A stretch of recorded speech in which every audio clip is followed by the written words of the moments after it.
Buenas tardes a todos. En esta ocasión me tocó participar con la conferencia de la etapa del seminario de justicia penal para adolescentes, con el seminario, con la conferencia o con la parte de la etapa de juicio oral. En unos momentos vamos a iniciar, solamente haciendo las indicaciones que me comentó mi amigo Eric, de que vamos a esperar unos momentos para que todos estén conectados y ya poder iniciar la conferencia. Los saludo a todos, buenas tardes. Les comento que a través del chat estaré contestando algunas de las preguntas que me vayan haciendo. Y pues bueno, entonces en un momento iniciamos.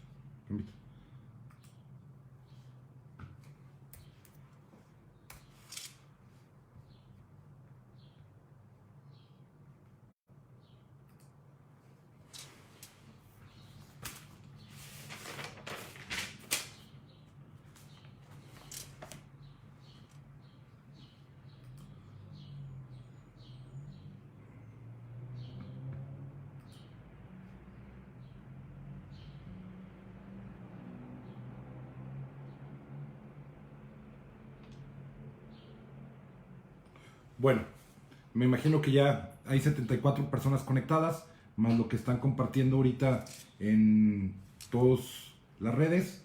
Bueno, vamos a iniciar el día de hoy platicándoles un poquito sobre la etapa que me tocó a mí, que es la etapa 6, la etapa de juicio oral en justicia penal para adolescentes. Obviamente, esta etapa, agradezco de antemano la invitación que me haya hecho mi amigo Eric y a la página Sistema Penal Acusatorio y Oral Capacitación Puebla por la invitación a participar aquí con ustedes y tener estos momentos de reflexión sobre, obviamente, la Ley Nacional del Sistema Integral de Justicia Penal para Adolescentes y, obviamente, también platicarles un poco de mi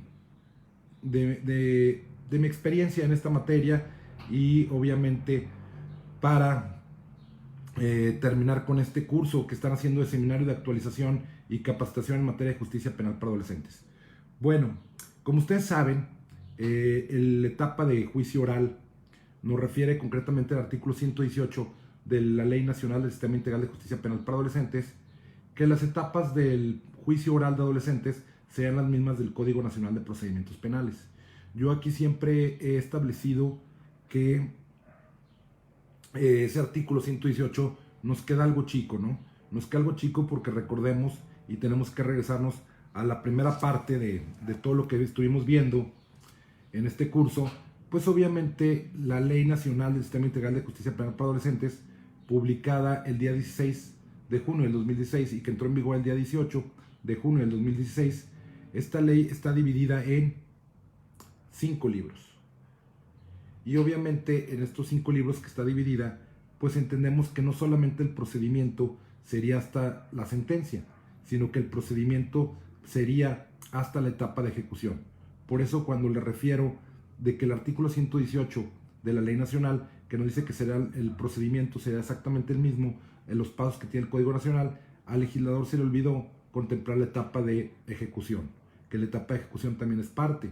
Recordemos que ya lo había resuelto la Suprema Corte de Justicia de la Nación cuando resolvió aquella acción de inconstitucionalidad 37/2006, y la cual, pues obviamente por obvias razones, señaló la Corte que el procedimiento para adolescentes en las notas esenciales, así decía el rubro, notas esenciales de la justicia penal para adolescentes, no solamente era la etapa sustantiva, procedimental, sino también la etapa de ejecución, prevención del delito en adolescentes, por lo cual es parte de nuestro sistema, no solamente la etapa del Código Nacional, sino también la etapa de ejecución. Pero bueno, este artículo 118 nos señala que serán las mismas etapas del juicio, las del Código Nacional. Ahí no tenemos ninguna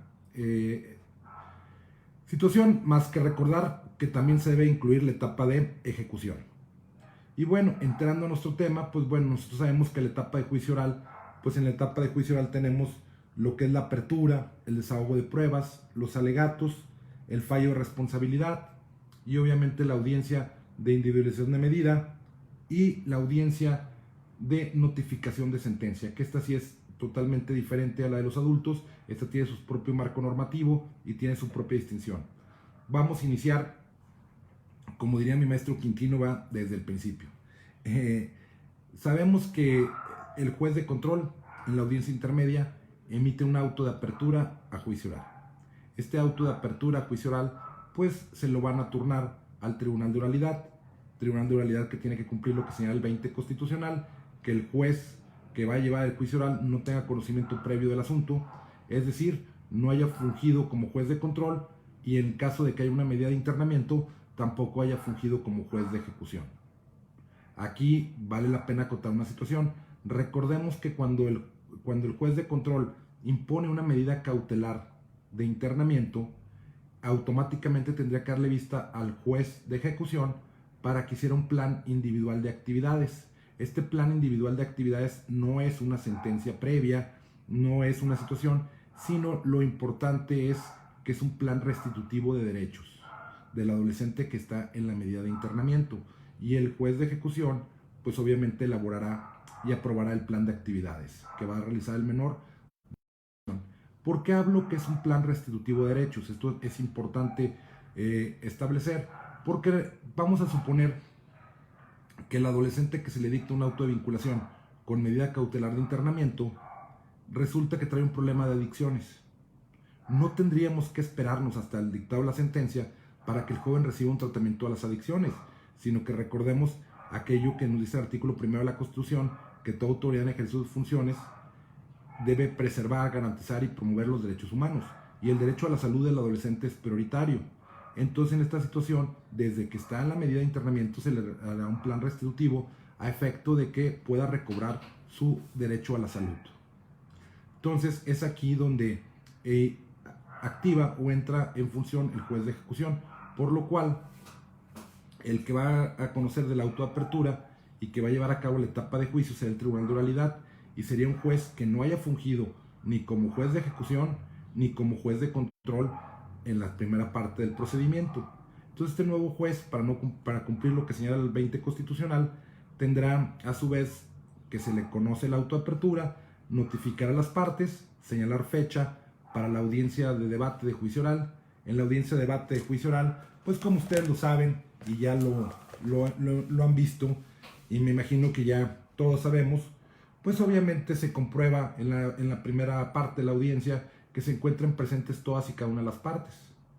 Al estar presente todas las partes que van a intervenir, pues se abre la audiencia, se individualiza a las partes y se da lectura a la autoapertura a juicio oral, ya que la autoapertura a juicio oral nos va a señalar concretamente la importancia de cuáles son los medios de prueba y cuál es el hecho que se debe demostrar por parte de la gente del Ministerio Público, y cuál es la conducta que se le atribuye, así como el grado de participación, y qué es lo que se tendrá que demostrar en el juicio.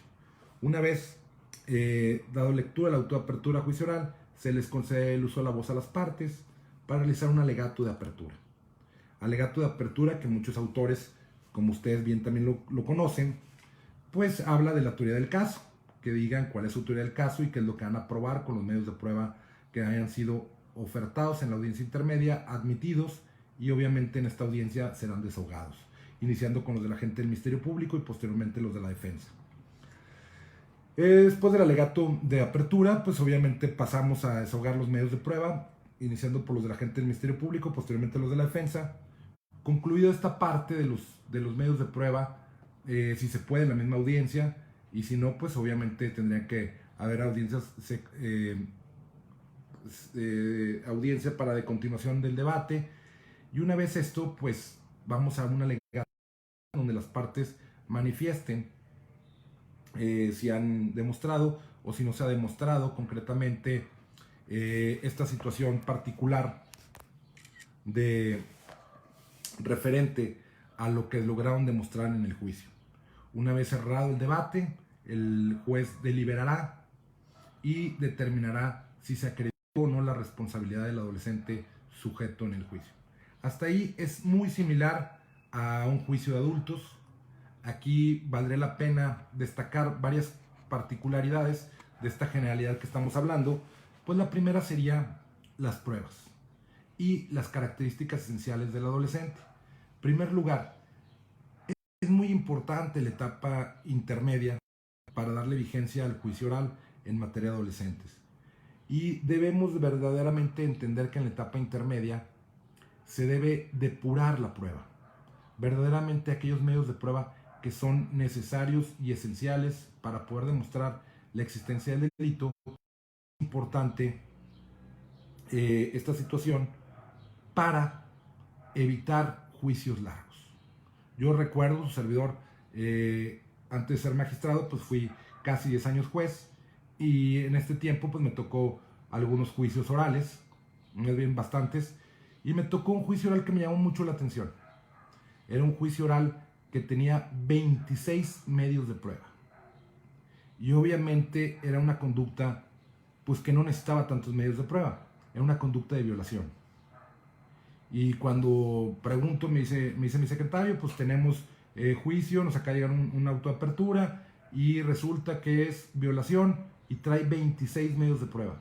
Lo primero que pasó por mi mente fue, dije, bueno, a lo mejor esta violación, según los hechos, ocurrió un lunes por la mañana en una escuela cuando estaba un homenaje a la bandera y obviamente hubo muchos testigos que lo vieran. Pues no, la situación no era esa. La situación era como sucede la mayoría de los delitos de violación, en ausencia de testigos. Entonces 26 medios de prueba eran bastantes. Obviamente llegamos, desahogamos el juicio y a final de cuentas, cuando emito la sentencia, pues de los 26 medios de prueba verdaderamente lo único que servía o lo único que eran pruebas verdaderamente necesarias para demostrar la conducta, hablábamos de 6 medios de prueba. De 26, 20 medios de prueba no eran ni oportunos ni pertinentes, eran repetitorios, ni habían sido testigos, habían sido testigos de oídas, del de oídas. Entonces verdaderamente no se depuró bien la prueba. Y al no depurarse bien la prueba, pues bueno, tuvimos que deshogar. Pero esto implica en la materia de adolescentes algo muy importante. Recordemos que el adolescente debe participar en el proceso. Y para que el adolescente participe en el proceso, pues debe estar en condiciones óptimas y además entender el debate. Y aquí la cuestión es que el adolescente no entendía mucho de lo que pasaba porque eran testigos, de oídas y dichos. Entonces, a final de cuentas, se le hizo muy cansado. Tuvimos que hacer 2 o 3 días para poder continuar con todo el desarrollo de todos los testigos. Y la cuestión fue verdaderamente, pues, muy cansado para el adolescente. Recordemos que la atención del adolescente solamente se centra en 45 minutos. Más de 45 minutos el adolescente va a requerir un receso, va a requerir un momento porque ya está saturado. Entonces, esto es interesante y importante ver, pues obviamente que siempre sean los medios de prueba oportunos, verdaderamente que sirvan y que verdaderamente aporten para que en la audiencia intermedia sí se depure, porque hay todavía ese principio o esa idea que nos dieron a los que nos capacitaron de que en la audiencia intermedia todo pasa y nada pesa, porque recordemos que es apelable o recurrible el medio de prueba no admitido, pero el medio de prueba admitido pues no es apelable. Sin embargo, pues no porque no sea apelable vamos a admitir todos a diestra y siniestra, como el caso que les platico, 26 medios de prueba y de los cuales solamente 6 sirvieron para llevar a cabo la sentencia que en su caso se demostró y salió condenatoria, pero solamente eran 6 medios de prueba no necesarios para poder, todo lo demás era verdaderamente paja. Entonces sí es importante en la audiencia intermedia que se haga esta depuración para que nuestro juicio oral verdaderamente cubramos esta situación de que el adolescente esté en óptimas condiciones, pueda entender, pueda preguntar y a su vez no se le haga tan pesado el procedimiento. Recordemos 2 cosas importantes. El artículo 37 de la Convención de los Derechos del Niño, igual que el 40, que son el fundamento de la justicia especializada para adolescentes, nos establece que el adolescente tiene la facultad y el derecho a preguntar, ya sea a través de su defensor o a través de él, a las personas que están deponiendo en su contra. Entonces, para darle verdaderamente una participación al adolescente y que el adolescente entienda, pues tiene que estar, reitero, en las mayores condiciones y obviamente en la mayor atención. Por eso las audiencias que tratamos de que sean lo más breve posible, que no haya preguntas tan rebuscadas. De hecho, una de las cuestiones que a mí me gusta mucho, y lo platico con los abogados antes de esta situación, sería la situación interesante, pues, de que al momento de que haya alguna objeción, pues que realmente sean objeciones reales y que no solamente sean con la intención de romper el debate, porque al romper el debate también rompemos la atención del adolescente. ¿Y cómo podemos garantizar que el adolescente participe si el adolescente no está entendiendo? El adolescente debe de entender para que de esta manera pueda participar y pueda, en su caso, si quiere preguntar de viva voz o sino a través de su abogado defensor, y que no se rompa la continuidad de la audiencia. Esta es una de las cosas muy fundamentales y muy importantes en el desahogo de los medios de prueba. También es importantísimo en el desahogo de prueba, ya sabemos que el juez de tribunal, independientemente de que se haya admitido o no se haya admitido en medio de prueba, pues él tendrá que darle el valor preponderante. Sin embargo, sí vale la pena hacer una pequeña. Recordemos que nuestro artículo 117 de la Ley Nacional del Sistema Integral de Justicia Penal para Adolescentes nos establece que el dictado de la autovinculación a proceso al dictado de la sentencia solamente pueden existir 6 meses. Esto es muy importante, tanto en la etapa de juicio oral como en la etapa de control, porque la ley no nos dice qué pasa en esos 6 meses. Sin embargo, si tenemos un pequeño cuadro o hacemos un cuadro en nuestro juicio, pues en esos 6 meses va a haber la intervención de 2 jueces, el juez de control y el juez del tribunal de juicio oral. Entonces, como una buena práctica o una buena situación importante es repartir ese tiempo de forma equivalente para que ambos jueces puedan concluir cada una de sus etapas. Y obviamente esto en la práctica se hace y pues cada quien tendría una temporalidad hasta de 3 meses para poder hacer esta situación. Situación que se agrava. ¿Con qué? Con la medida de internamiento. Recordemos que la medida de internamiento solamente dura 5 meses. Y el artículo 123 de nuestra ley señala máxima prioridad. Cuando el adolescente está sujeto a una medida de internamiento, el procedimiento tiene que ir más rápido, tiene que ser más veloz para poder garantizar lo que señala el principio 31 de nuestra ley. Principio que me imagino que ya vieron, ya comentaron, y es el principio de que el internamiento, sea cautelar o sea por medida de sanción, sea por el tiempo más breve que proceda. Entonces, al tener un menor en internamiento, el proceso no va a durar 6 meses, va a durar 5 meses. Y obviamente aplicando el artículo 123 que nos habla de máxima prioridad para este tipo de procedimientos. Entonces ahí los jueces se repartirían 2 meses y medio y 2 meses y medio para concluir sus etapas. Actualmente vale la pena señalarles que en el estado de Durango, que es donde su servidor trabaja, tenemos un promedio. Bueno, antes del COVID, ahorita ya con el COVID ya hay muchas situaciones que van a cambiar. Sin embargo, antes del COVID teníamos la cuestión interesante de que nuestro juicio oral, ya desde la etapa de control y etapa de juicio oral, pues estábamos acabándolos aproximadamente 3 meses y medio, 3 meses 20 días aproximadamente. Entonces era un tiempo realmente reducido para poder agotar los juicios orales. Ahorita la idea es que sí tenemos hasta 5 meses, cuando hay internamiento, 6 meses, pero la idea es, ¿cómo se llama?, mantener esos estándares de rapidez y de eficacia. ¿Por qué es importante mantener estos estándares? Yo los invito a ustedes a que googleen Justicia Penal para Adolescentes, CIDAC. Es un reporte que hicieron a 5 estados de la República, la organización civil CIDAC y la embajada de Noruega, si no recuerdo, de Finlandia, perdón. Y estos 5 estados que entrevistaron a varios adolescentes y vieron la situación de que cuando el procedimiento es muy largo para que llegue la sentencia, el adolescente aún, y cuando se haya demostrado su responsabilidad, cree o considera que su procedimiento es injusto. Recordemos que los tiempos de un adolescente son tiempos muy diferentes a los tiempos de un adulto, porque ellos todavía no tienen un pensamiento totalmente desarrollado como nosotros, todavía tienen reminencias de un pensamiento concreto. Entonces esto los hace percibir la temporalidad de manera diferente. Por eso es muy importante poder hacer esta división, que les digo, la ley no lo contempla, la ley solamente dice 6 meses en el artículo 117, Y obviamente nosotros interpretamos que cuando se trata de internamiento, pues si el internamiento no puede durar más de 5 meses, tendríamos que ajustarnos a disminuir el tiempo de 6 meses a 5 meses en términos de lo que señala el artículo 123 de la Ley Nacional, que habla de la máxima prioridad. Esto es importante para poder establecer los tiempos para el juicio oral.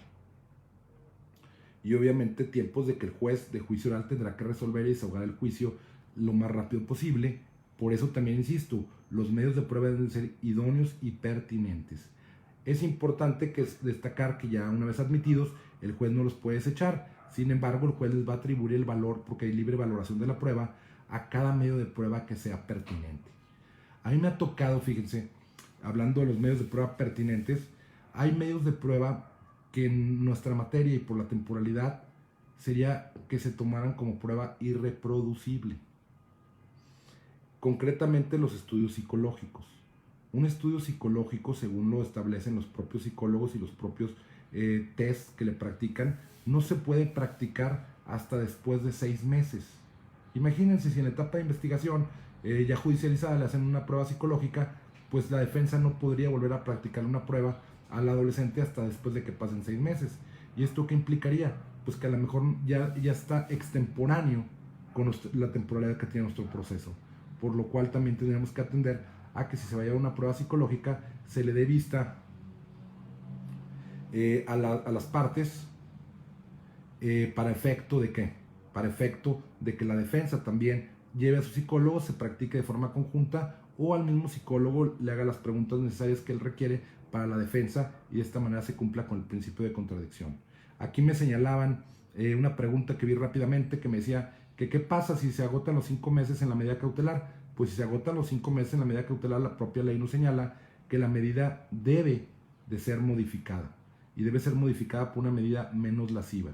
Recordemos que el tiempo de los 5 meses interrumpe, se puede interrumpir el tiempo de los 6 meses del proceso, no así la medida cautelar. La medida cautelar sigue corriendo y la medida cautelar siempre debemos atender lo que señala el artículo 31, que es por el tiempo más breve que proceda. Por esa situación la medida cautelar no se interrumpe. ¿Qué es lo que sucede? Esto es importante, a lo mejor ya lo vieron, pero si no lo reitero. Si contra la autovinculación a proceso existe un amparo, pues obviamente el amparo se va a suspender el procedimiento cuando llegues a la audiencia intermedia y obviamente en la audiencia intermedia no vas a dictar la autoapertura, ahí se va a suspender el procedimiento. Ahí se suspende el plazo de los 6 meses, pero no se suspende el plazo del internamiento. El internamiento, entonces, si no se ha resuelto el amparo, lo conducente es modificar la medida para que el adolescente tenga una medida menos lesiva y obviamente de esta forma siga su procedimiento en libertad. Bueno, espero haber respondido a la pregunta que me hicieron referente a esa situación. Y volviendo al tema de las pruebas irreproducibles, sí es importante tomarlo en consideración, porque si no el juez, al momento de que dé el valor a los medios de prueba, el juez tendría que ver que verdaderamente no se cumplió con estos principios y obviamente tampoco se cumplió con el principio de contradicción, ni la defensa pudo, en este caso, abordarlos. Esto es importante, importantísimo, porque obviamente sabemos que el juez de juicio oral tiene libre valoración de la prueba y obviamente la prueba desahogada en juicio es la prueba que va a servir para el dictado de la sentencia, pero también tiene que ver que esta prueba esté apegada a derechos, su desahogo y obviamente también la oportunidad de la contradicción. Con esto, pues bueno, ya sabiendo que el juez y que ya valoró las pruebas, consideró que hay responsabilidad, procede a deliberar de manera privada y dar a conocer en la audiencia si hay o no responsabilidad del adolescente. En caso de que haya responsabilidad, pues pasaríamos a lo que es la audiencia de individualización de medida, en donde en esta audiencia de individualización de medida vuelve a surtir los mismos efectos. Es una audiencia, se señala la audiencia dentro de los 3 días siguientes. En esta audiencia se individualizan las partes, se les procede a conceder un alegato de apertura, se desahogan las pruebas ofrecidas para la individualización de medida y obviamente después un alegato de clausura y el juez diría qué tipo de medida le va a imponer. Sin embargo, todavía no sería, diría la medida, pero no establecería la temporalidad hasta que ya tenga la sentencia y llevemos a cabo la audiencia de notificación de sentencia. Cuando hablamos de medidas y hablamos de esta audiencia de individualización de medida, voy a reiterar, compañeros, voy a solicitar que pongan nota, 2 puntos, entre comillas, y lo subrayamos. Es parte de nuestro procedimiento que se ofrezcan medios de prueba en la individualización de medida. Y lo vuelvo a reiterar, si el agente del Ministerio Público no ofrece medios de prueba para la individualización de medida, ¿cómo puede justificar la medida que va a solicitar en contra del adolescente? Y la defensa, que debe ser una defensa especializada en términos del 63, pues también va a querer ofrecer medios de prueba, porque lo que le interesa a la defensa no es que el menor quede libre, no es que el menor no tenga un procedimiento, no es que el menor no tenga una medida, sino que tenga una medida que sea pertinente y que le permita a su cliente, al adolescente, restaurar derechos, si tuvo algún derecho vulnerado, pero más aún, que tenga una verdadera experiencia a la legalidad. Esto es importantísimo, señores, y hay que subrayarlo. Nuestro sistema no es un sistema penal totalmente, no es retributivo, es restaurativo. Y parte de lo que busca nuestro sistema es, fundamentalmente, sería que el adolescente se haga responsable, entienda que causó un daño y la importancia de este daño. Esto es fundamental y por lo tanto se requiere a veces alguna medida en particular para que el adolescente pueda verdaderamente reintegrarse a la sociedad de la familia. Y la defensa debe colaborar con buscar que esta medida sea lo más pertinente. Recordemos también, aquí es importante cuando hablamos por qué es importante las pruebas para la individualización de medida, porque el juez tiene una tarea de imponer, según el 153 de nuestra ley, una medida de mayor gravedad, una de menor gravedad y una medida básica, que sería con lo que el juez de ejecución podría decir: en caso de que te portes mal, te doy la más grave. En caso de que estés atendiendo, vas a irte a la de menor gravedad y te voy a poder dar el beneficio para que salgas anticipadamente. Esto es importantísimo en las medidas. Es importantísimo cuando hablamos en la audiencia de individualización de medida, porque si nosotros vamos a las medidas, vamos a determinar que son medidas que tienen una característica socioeducativa. Y es importante señalar, pues, que obviamente se tiene que acreditar la necesidad. Fíjense la diferencia. Hace unos días estuve platicando sobre la individualización de medida y yo comentaba que la ley nacional no tiene medidas mínimas. La única medida mínima es para el servicio de la comunidad. De ahí en más no tiene temporalidades mínimas. Tiene temporalidades máximas, pero no mínimas. ¿Por qué no tiene mínimas? Dirían algunas personas, pues bueno, la ley es imperfecta, no tiene mínimas. No, tenemos la excepcionalidad del internamiento del 31, que el internamiento debe ser por breve que proceda. Recordemos que nuestro sistema no es un sistema penal totalmente, es un sistema penal modalizado. Ya nos lo dijo la Suprema Corte de Justicia en su opción de inconstitucional 37/2006, publicada en el semanario en septiembre del 2009. Y nos dijo que es penal modalizado, porque va con ideas de imponer medidas socioeducativas que formen al adolescente. Entonces, por eso no tiene mínimas, ni siquiera de internamiento. Entonces no podríamos hacer lo que se hace en materia penal, de sumar la mínima y la máxima para poder buscar la media, y de la media irnos subiendo según los grados de cuestiones atenuantes o agravantes que se haya cometido en el ilícito. No. Aquí la idea es que el internamiento sea excepcional y que el internamiento sea por tiempo breve. Y no hay necesidad de tener un mínimo, sino que verdaderamente a cada situación particular va a ser. Entonces, esto es importante, por lo cual en el juicio oral, para mí, y reitero, para mí, la parte más importante es la individualización de la medida.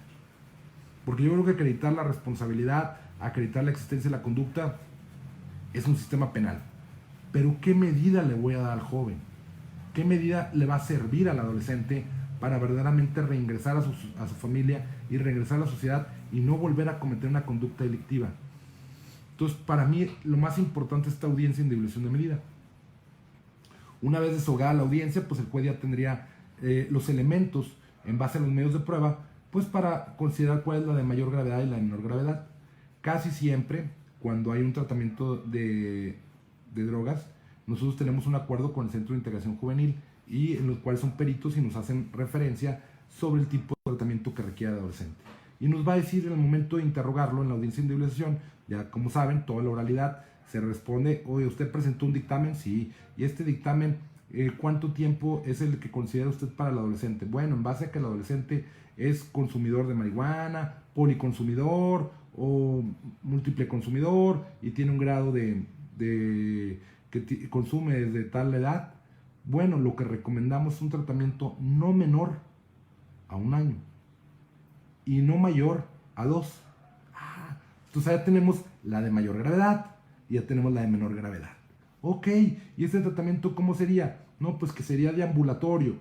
Ok, no requiere estar internado. No requiere estar internado. Entonces, ok, es un tratamiento de ambulatorio con una duración mínima de 1 año, máxima de 2. Perfecto. ¿Cuál sería la básica? Pues bueno, la básica, ¿en cuánto tiempo usted considera que yendo todo? Pues no, a lo mejor por el adolescente y por el consumo, por las circunstancias, 1 año y medio. Muy bien, ya tenemos la básica. Eso es lo que nos permite verdaderamente en la audiencia de individualización ver que el tratamiento sea el tratamiento oportuno. ¿En dónde? No, pues mire, para las sustancias que consume hay 2 clínicas o podría ser a través de los CAPA en este sistema de ambulatorio, porque también para el cristal y para la marihuana obviamente es donde puede llevar a cabo esta atención. Perfecto. ¿Qué más me recomienda? No, pues le recomiendo que además de este tratamiento, pues las pláticas que tenga, la abstención de consumir, pues requiere una terapia, y una terapia ocupacional. ¿Y qué nos recomienda para el joven? No, pues aparte del deporte, le recomiendo, okay, nos va señalando las características, y estas características que nos dan las pruebas, de ahí mismo van a salir las actividades que se van a establecer en el plan de ejecución. Por eso es muy importante esta audiencia de individualización de medida. Posteriormente, ya cuando el juez tenga el tacto de cuál es la de mayor gravedad, de menor gravedad, y la mínima, la va a plasmar en la sentencia. Y ahí es donde nosotros nos diferenciamos totalmente del sistema de adultos, porque en el sistema de adultos existe lo que es la audiencia de comunicación de sentencia. Y pues en la audiencia de comunicación de sentencia se le comunica y se le explica los alcances, pero nosotros tenemos una audiencia diferente que se llama audiencia de notificación de sentencia. En esta audiencia de notificación de sentencia también se le informa al adolescente, se le dice cuáles son las medidas que puso, cuál es la de mayor gravedad y cuál es la de menor gravedad, cómo aspira a una y cómo puede hacerse acreedor a la de mayor gravedad en caso de que incumpla. Y además, aquí es lo que diferencia, se le entrega una copia de la sentencia a cada una de las partes. Y a partir de ahí quedan notificados. ¿Y esto a qué va? Pues que a partir de ahí les empezaría a correr el término de 15 días que tienen para presentar el recurso de apelación en caso de que no estén de acuerdo con la sentencia.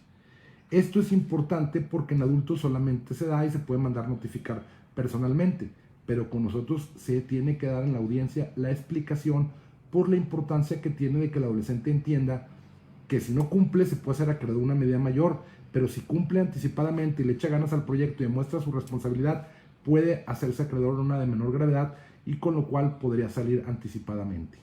Esto es lo importante, y además de que tenga una copia de la sentencia que se le explique, que no le quede dudas por parte del juez, y por lo cual se lleva este tipo de audiencia que sería la audiencia de notificación de sentencia. Una vez agotado pues esta situación, empezarán a correr, me dice, ¿la ley nacional aplica en toda la República Mexicana? Sí, señores. La ley mexicana, a partir del 2 de julio del 2015, se reformó el artículo 18 de la Constitución y el 73 para establecer que es facultad exclusiva del Congreso de la Unión legislar en materia de adolescentes. Legislar sustantivo, procedimental, mecanismos alternativos, ejecución y prevención. Todo eso es facultad exclusiva del Congreso de la Unión. Y a partir de esa fecha sacaron la ley nacional, y la ley nacional tiene una aplicación en todo el país. Y obviamente no tienen facultad los congresos locales de legislar o modificar, sino tendremos que aplicarla. Esta ley que nos da este beneficio, pues nos da un beneficio de que se unifica un procedimiento, que es el procedimiento que estamos conociendo, y que vamos a ver que ese procedimiento se va a aplicar de forma general en toda la República Mexicana, por todos los órganos estatales, y en su caso cuando haya federales, o si no nosotros actuando como autoridad auxiliar en materia federal. De igual forma, los términos, las medidas de internamiento máximas serán aplicables generalmente para todos. Recordemos que antes de la ley nacional existía una diferencia en cuanto a las medidas. Había medidas que eran de 3 años la máxima y otras hasta 20 años. Entonces, pues había una disparidad o habría una diferencia. Aquí ya con nosotros, pues bueno, tenemos una unificación de que son 5 años para el grupo etario 3, es decir, de 16 a 18 años, y 3 años para el grupo etario 2, de 14 a menos de 16 años. ¿Verdad? Que espero que con esto haber contestado su pregunta aquí al compañero Candelario Torres. ¿Qué Torres? ¿Verdad? Bueno, continuando con la audiencia de notificación de sentencia, esta es la importancia de la audiencia, que el joven tenga y entienda que si no va a cumplir, se puede agravar su situación, pero si cumple, se puede modificar anticipadamente y puede cumplir con su medida. También es importante establecer, cuando hablamos de medidas, lo que señala el artículo 145, que nos señala el número de medidas que se les puede imponer. Al grupo etario 1, 1, al grupo etario 2 y 3, hasta 2 medidas. Esto es importante porque el juez va a poder determinar en base a las medidas qué tipo de medida se le va a imponer y le va a dar a conocer en la audiencia de individualización, y posteriormente en la sentencia va a plasmar las medidas que se le va a imponer. Recordemos que según nuestro artículo 155 tenemos medidas privativas de libertad y no restrictivas también tenemos, y el catálogo se amplía muchísimo. Me pregunta José Alfredo Arroyo Razo, ¿hay sustitutivos a la medida de internamiento? Sí, obviamente la medida de internamiento, el juez puede establecerle algún mecanismo, ya sea como una medida mínima que no requiere internamiento o que se modifique, o en su caso, dentro de la etapa de ejecución, nos toca lo que son los procedimientos administrativos y procedimientos jurisdiccionales, en donde concretamente si el joven ya no requiere la medida de internamiento, se le puede sustituir la medida, y obviamente por una menos lasciva, pero eso ya sería dependiendo de las revisiones que haga el juez de ejecución sobre el cumplimiento de la medida, o si la medida no le está afectando o le está causando algún agravio, pues obviamente se podría pedir por parte de los defensores, debidamente acreditado, la modificación de este tipo de medida. Pero sí hay estas cuestiones de que será siempre revisada por el juez de ejecución y en cualquier momento, y es lo que permite la modificación y actualización. Es algo que nos dice el artículo 37 de la Convención de los Derechos del Niño, que en los procedimientos de adolescentes siempre exista la posibilidad de que las medidas privativas de libertad puedan ser modificadas o cambiadas, siempre y cuando en beneficio del adolescente. Gracias, espero haber contestado. Si no existen medios de prueba para deshogar por las partes para la audiencia de indemnización, aún así se lleva, bueno, la audiencia se llevaría, pero si no hay medios de prueba, imagínense, yo le decía hace unos días que estaba dando una plática sobre la indemnización de la medida, pues si el juez no tiene medios de prueba, ¿cómo podría justificar un internamiento? Pues obviamente no lo podría justificar. ¿Por qué? Porque recordemos nosotros que el internamiento es excepcional, y la palabra excepcional es que puede existir o no puede existir, y aun y cuando se tratara de un grupo etario de mayor de 14 años de edad y una conducta de las susceptibles de internamiento previstas en el 164, pues aquí sería la cuestión interesante que se tendría que justificar. Y siempre hago esta colación. Recordemos que para la medida cautelar hay 3 tipos de medida. La medida oficiosa, 19 párrafo segundo de la Constitución, los delitos oficiosos, con que lo pide la agente del Ministerio Público sin acreditar, se le impone al adulto. La medida necesaria para adultos, 168, 169 y 170 del Código Nacional de Procedimientos Penales, es decir, que se acredite que hay un riesgo para que el adolescente no se presente, el adulto, para la seguridad de la víctima o entorpecimiento en la investigación. Esto sería necesario para poder demostrarla. Y en adolescentes, que no aplica ninguno de estos dos, tenemos la justificable. Es decir, primero tiene que ser el grupo etario 2 o el grupo etario 3, mayor de 14 años. Tiene que ser una conducta del 164. Tiene que acreditarse la necesidad de los supuestos de 168, 169 o 170 del Código Nacional de Procedimientos Penales. Y posteriormente se tendría que demostrar que ningún otro tipo de medida de las contenidas en el artículo 119 puedan aplicarse al adolescente para garantizar su presencia al procedimiento. Y solamente el juez lo pondría. Pero aún así, todavía le queda la posibilidad al juez de que si el adolescente se compromete a presentarse, va a poder quitar la medida cautelar. Entonces imagínense, si la medida cautelar tiene tanta justificación, una medida de sanción sería importantísimo y sería también que se tendría que haber medios de prueba que verdaderamente justifiquen la necesidad de la medida cautelar. No podríamos poner una medida cautelar de oficio nomás porque sí. Y aquí es importante, en materia de adultos, si no se ofrecen pruebas para la individualización de medida, el juez puede poner la mínima. Pero recordemos lo que les comenté, aquí no hay mínima. Entonces no se podría poner una medida mínima porque no se ve aplicable. Por eso la importancia que reviste este tipo de pruebas en la audiencia de individualización de medida. Y otra de las cuestiones importantes que sería trascendental. Antes existían en las legislaciones estatales los dictámenes técnicos de carácter oficial para conocer y ayudar al juez a individualizar la medida de lo que el adolescente requería. A partir de la ley nacional ya no existen estos dictámenes. Ya obviamente son las partes las que los tienen que ofrecer y el juez valorarlos. Entonces ya esta herramienta que tenía el juez para poder tener más tino en la medida que iban a poner, pues bueno, ahora va a depender de las partes que los pongan. Por eso el artículo 63 reitera que tanto el agente del Ministerio Público como el defensor deben ser especializados. Y al ser especializados, pues conocen el sistema y conocen la necesidad de este tipo de medidas. Aquí veo otra pregunta, dice: disculpe señor magistrado, si el adolescente cumpliera su mayoría de edad dentro del centro, dentro del proceso a los 18 años, cambiaría al... Uy, ya no lo vi, se me fue. Cambiaría al procedimiento tradicional. No. Recordemos, esto es importantísimo. El joven, nos dice la ley nacional, el adolescente se va a tomar en cuenta la edad al momento de la comisión de la conducta delictiva. Aunque alcanzara la mayoría de edad, el adolescente seguirá llevando un procedimiento para adolescentes. Y de hecho debería permanecer en el centro de adolescentes. En el caso de Coahuila, tienen un abogado especial para los adolescentes en el centro de adultos, pero los tienen separados de los adultos, porque ellos fueron adolescentes al momento de la comisión de la conducta delictiva y por lo tanto se les debe seguir toda esta cuestión.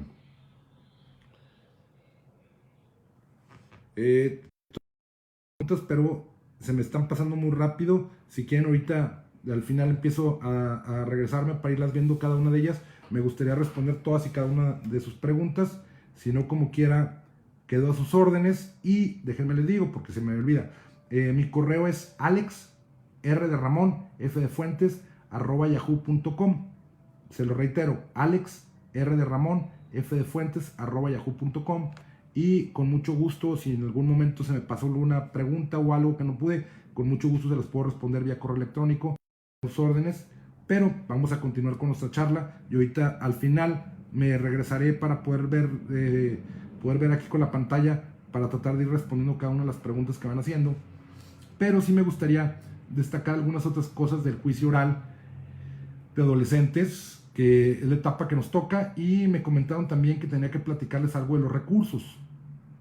Entonces, viendo el tiempo y viendo las cuestiones, pues ahí la llevamos. Espero que sigan conectados un ratito más para seguir platicando estas cuestiones. Bueno, regresando a las etapas, pues bueno, sabemos que es importantísimo, ya le dijimos, estas medidas de mayor gravedad y menor gravedad, porque le van a permitir al adolescente saber y tener la certeza de que si se llega a portar mal, cuánto es lo máximo que se le puede agravar, y en caso de que se haga responsable y atienda su procedimiento, cuánto sería lo mínimo. Esto ya le da una perspectiva para el momento de que se realice el plan de ejecución. Por eso es importante que se le haga el conocimiento al adolescente desde el momento de estas cuestiones. Aquí destaca una situación importante. Si a un adolescente se le impone una sanción, pero resulta, en base a la pregunta que me hicieron, vamos a suponer que el adolescente comete una conducta a los 17 años y por algo no se llevó su procedimiento, cumple 18 años, cometió una conducta de adulto y posteriormente en adulto se le sentencia. Ya no habría necesidad de sentenciarlo en el procedimiento de adolescentes, porque el procedimiento de adulto es un procedimiento más fuerte, más retributivo, y obvio el sistema de adolescente ya no funcionaría. Por ello es importante que si el adolescente está en proceso, pues se le sentencie en nuestro procedimiento, y con el procedimiento restaurativo pues a lo mejor logremos evitar que vaya a delinquir a mayores edades. Es importante también platicarles Me preguntan sobre el procedimiento abreviado, ahorita les platicaré del procedimiento abreviado. Referente a la cuestión de las medidas, reitero, este número de medidas es importante también que ustedes lo expliquen verdaderamente al adolescente en esta audiencia de notificación de sentencia, porque el adolescente va a poder que solamente se le están imponiendo, en el caso de que se le pongan 2 medidas, las actividades que se desarrollan en el plan de ejecución, pues tienen que ser acorde a estas medidas. No pueden ser otro tipo de medidas o no puede ser otra situación diferente que vuelva a fungir como si fuera una nueva sentencia el plan de ejecución y se le agrave la situación al adolescente. ¿Qué pasa? Si el adolescente, como me preguntaban, el adolescente cumple 18 años al momento de que ya está en la ejecución, no pasa nada, sigue cumpliendo la temporalidad de sus medidas hasta el momento que las acabe, porque reiteramos, este procedimiento es para personas que cometieron una conducta siendo menores de edad. ¿Sí? Aquí hay una crítica muy fuerte a la prescripción. La prescripción de las conductas dentro del procedimiento, pues obviamente sabemos que se prescribe todos los grupos etarios y todas las conductas que no sean del 164 en un año. Las que sean del 164 prescriben para el grupo etario 1 en un año, para el grupo etario 2 3 años, para el grupo etario 3 5 años. Pero hasta ahí estoy totalmente de acuerdo. Pero ¿qué pasa cuando se trate de una víctima menor de edad en un delito de sexual? Pues no va a prescribir, no va a empezar a contar el término de la prescripción hasta que la persona cumpla 18 años. Entonces quiero imaginarme una persona de 17 años que comete un delito de violación con una persona de 10. Pues obviamente, ¿qué vamos a tener? Vamos a tener que esta persona, para que empiecen a computarse el término de 5 años, pues tendrían que haber recurrido o haber pasado 8 años para que el de 10 ya haya alcanzado los 18 años. Entonces, si tenía 17 años más 8, estaremos hablando de 25, más los 5 de la prescripción, estaremos hablando de 30 años. Entonces aquí sí se me hace muy fuerte que a una persona de 30 años le queramos aplicar medidas diseñadas para un adolescente, aun y cuando la conducta, pues obviamente se está protegiendo a la víctima, pero yo creo que las medidas para una persona de 30 años ya no serían medidas acordes educativas, porque la persona ya estaría en una edad adulta con una madurez totalmente diferente. Por eso es una crítica que yo hago a esta regla de la prescripción en concreto. Agradezco a todas las personas que me saludan. Aquí veo al juez Mario Rivera Contreras de aquí de Durango, que me saluda. Aquí me preguntan también que dé mi posición sobre el procedimiento abreviado, y te lo comenté. Y duda, obedece. ¿Quién obedece a quién? ¿A quién? ¿El Ministerio Público o la Fiscalía? ¿Quién manda quién? Saludos. No entiendo. ¿Quién obedece a quién? ¿El Ministerio Público o la Fiscalía? Pues bueno, el Ministerio Público es parte de la Fiscalía, ¿no? Y obviamente, pues dentro de la Fiscalía hay una estructura orgánica y pues obviamente el agente del Ministerio Público tiene superiores.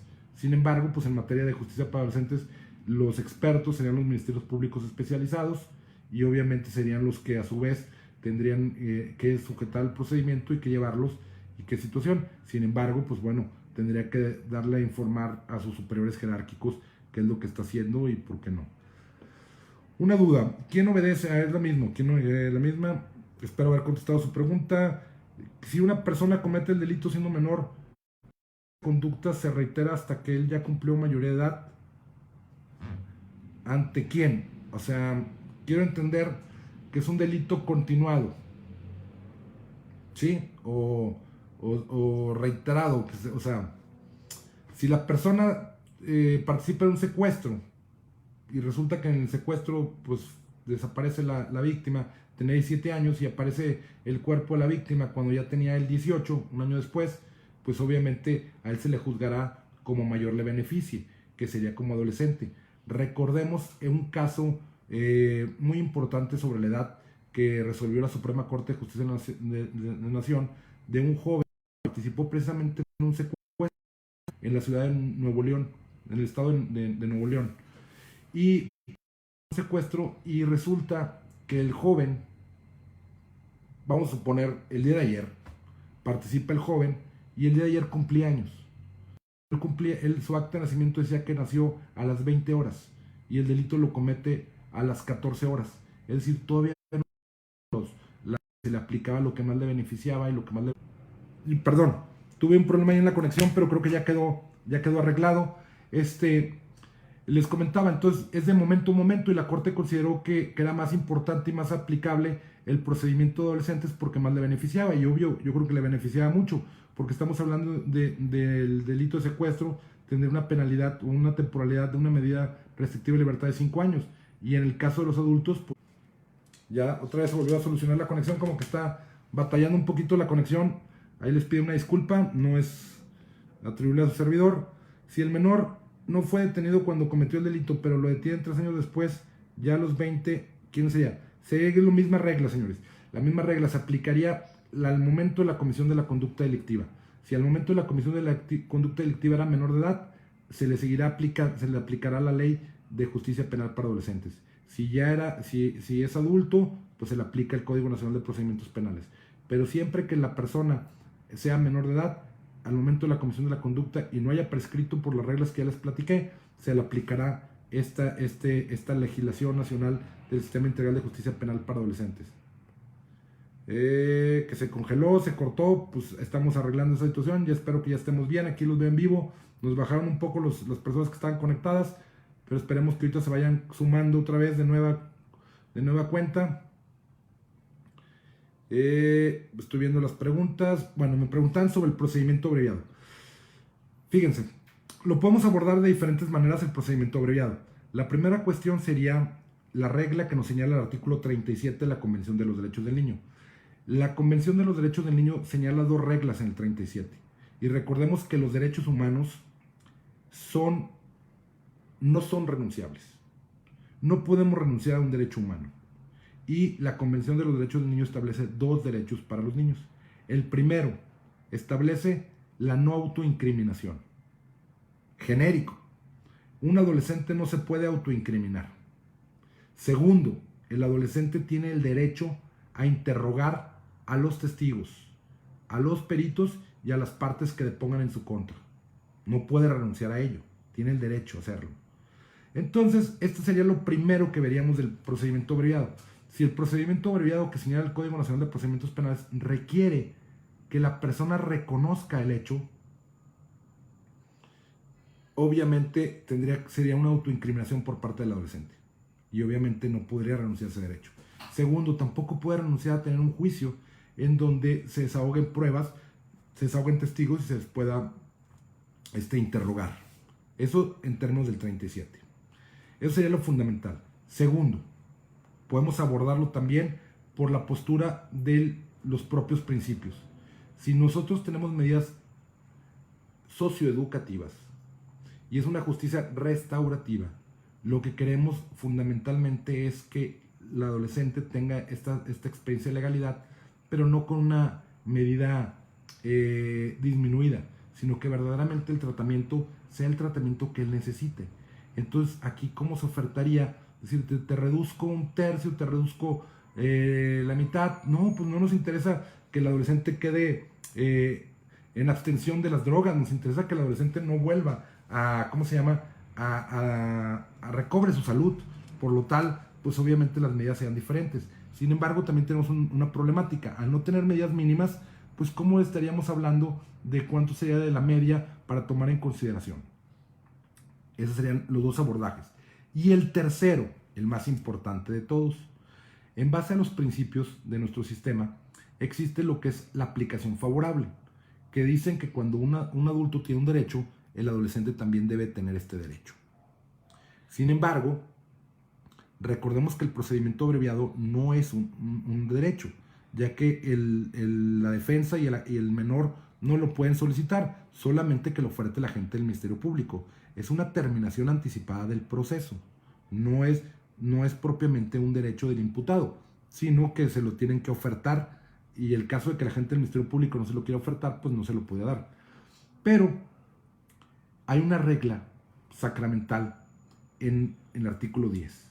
El artículo 10 de nuestra ley señala de forma muy clara la supletoriedad de cualquier legislación y nos señala que para que la legislación, el Código Nacional de Procedimientos Penales en concreto, sea susceptible, primero no debe estar previsto en la ley.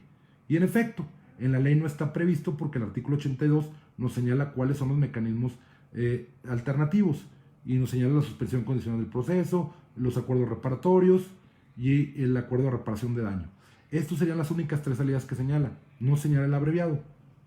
Vamos a suponer que el libro 2 señala mecanismos alternativos y forma de terminación anticipada. Y recordemos que la única forma de terminación anticipada es el abreviado. Ok, pasa el primer filtro, el artículo 10. El segundo filtro son los principios. Pues bueno, ya comentamos que va en contra del principio del interés superior del menor y de la justicia restaurativa. Vamos a suponer que de todas maneras pasara. El tercero es que sea en beneficio del adolescente. Y en beneficio del adolescente verdaderamente le va a beneficiar no cumplir con un tratamiento acorde, con un tratamiento completo y solamente que vigilemos la mitad del tratamiento, pues obviamente eso no le va a beneficiar al adolescente y por lo tanto no podría entrar el abreviado. Pero más aún, si nos vamos a las reglas de aplicación del procedimiento abreviado del Código Nacional de Procedimientos Penales, de forma clara que el procedimiento abreviado no es inimputables. ¿Y quiénes son los imputables para el Código de Procedimientos para adultos? Pues obviamente los adolescentes y obviamente las personas que tienen alguna discapacidad. En esta situación, pues obviamente no podríamos aplicar también supuestamente una figura que no está hecha de forma concreta. Se da porque hay muchos estados de la República que dicen por qué se sacó. O sea, no hay un argumento de peso, simplemente estaba de dos proyectos y en los proyectos se volvió a conectar. Ya se volvió a conectar. Estaba batallando muchísimo esto de la conexión. Espero haber dado respuesta a tu pregunta. La sobre el procedimiento abreviado. Hilda Calderón. Sigo viendo aquí qué más preguntas me están haciendo. Usted pregunta si la audiencia de estabilización, recordemos, las medidas de nosotros están establecidas concretamente en el artículo 155. Nosotros vamos... Bueno, sigo conectado con datos, pero sí se baja mucho y estoy viendo que también muchos están batallando con la conexión. Les reitero, la medida, nosotros vamos a buscar siempre que la medida de internamiento sea excepcional, sea justificable. Obviamente, si ya tuvo un internamiento preventivo, se le va a tomar en consideración el tiempo que cumplió, pero lo que más importante se va a buscar siempre y se tiene que hacer un análisis para cada medida, más que la conmutación, sería la situación de el interés superior del menor. Que estas medidas verdaderamente sean acordes a las necesidades propias del adolescente y que verdaderamente no le causen un perjuicio o una afectación a su plan de vida. Por eso es muy importante ver y analizar todo lo que sea de la individualización de la medida en el caso de siempre el beneficio y pasando por la prueba del interés superior del niño. ¿Verdad? Aquí estoy viendo, sí, que se cortó, se congeló, pues una disculpa, ya se ve y se escucha bien, gracias. Gracias por resolver la duda. Delito continuado, 17 años, 20 años en los que se encuentra al secuestrado fallecido. Es lo que les comentaba, ese fue el ejemplo que les puse de que obviamente va a ser al momento de que inicie el delito, pues obviamente la ley que más le beneficia que sea la ley de adolescentes. ¿Qué bibliografía nos podría recomendar al respecto del tema de la justicia penal para adolescentes? Pues bueno, ahí los invito a que vean la página tmidgo.gov.mx, tmidgo.gov.mx, la página del tribunal. Ahí van a encontrar un libro de su servidor y van a encontrar una revista que estamos sacando del propio tribunal en donde participan jueces y magistrados de toda la República, que les agradezco mucho, aprovecho para agradecerles la participación en esta revista y estamos generando bibliografía. Libros, pues bueno, también su servidor tiene un libro que se llama Reflexiones sobre la Ley Nacional de editorial Colofón. Existe también el libro del juez Alejandro Carlín Balboa de Nuevo León, que lo pueden descargar de la página del Poder Judicial de Nuevo León de forma gratuita. Existen algunos otros libros. Espero próximamente ahí hacer una reflexión sobre pasarles una lista de libros o algo que ustedes puedan adquirir, ya que tenemos poca bibliografía, pero obviamente es importante todo lo que se escribe sobre adolescentes. Y obviamente si ustedes quieren entrar a esta materia, pues bueno, sería importante que vayan haciendo su biblioteca personal sobre todas estas cuestiones. Dice que se está cortando mucho, que lamentan que todo esto... Y se repite su correo, por favor, Alex R de Ramón, F de Fuentes, @yahoo.com. Aquí vamos de nuevo, gracias a seguir. Nos vamos a invitar nuevamente al magistrado. Excelente ponencia, maestro, amigos. Facebook, ahí está mi Facebook del tribunal del TMI que lo están compartiendo. Y pues bueno, señores, no sé si nos dé más estabilidad esta situación. No veo alguna otra pregunta. Creo que hemos abordado el tema. Y pues bueno, quedo a sus órdenes. Agradezco a Eric y agradezco al Sistema Penal Acusatorio y Oral Capacitación Puebla la invitación. Espero tener otra oportunidad con ustedes para volver a platicar. Solamente me gustaría concluir rápidamente con los recursos. Tenemos el recurso de apelación contra la sentencia de juicio oral, que serían 15 días, recurso que se tiene que presentar por escrito y obviamente con el escrito de agravios para que sea resuelto también en audiencia. Tenemos el recurso de queja que se presenta ante el juez cuando el juez se excede del plazo. Ahí lo conocería concretamente el Consejo de la Judicatura si no se cumple con esta cuestión. Y tenemos, esos serían los recursos propios contra el juicio oral. Obviamente existen algunos otros tipos de recursos que sería con el juez de control, para el juez que sería concretamente, sería de forma, no de fondo, en el caso de que alguna decisión, alguna determinación. Pero para la materia de juicio oral tenemos el de apelación y el de queja únicamente cuando se excede los tiempos. Sería todo. Pues bueno, no me resta más que agradecer a todos la participación, que tengan un bonito domingo. Les agradezco verdaderamente e infinitamente su asistencia y su participación aquí. Sé que el domingo es un día difícil, pero sin embargo, qué bueno que nos demos la oportunidad de seguirnos preparando, de seguir comentando estos temas. Yo encantado de la vida, Cada vez que me inviten, aquí estaré. Y pues bueno, agradezco la invitación y agradezco a todos ustedes su tiempo y su espacio. Muchísimas gracias, quedo a sus órdenes y nos vemos hasta la próxima. Gracias.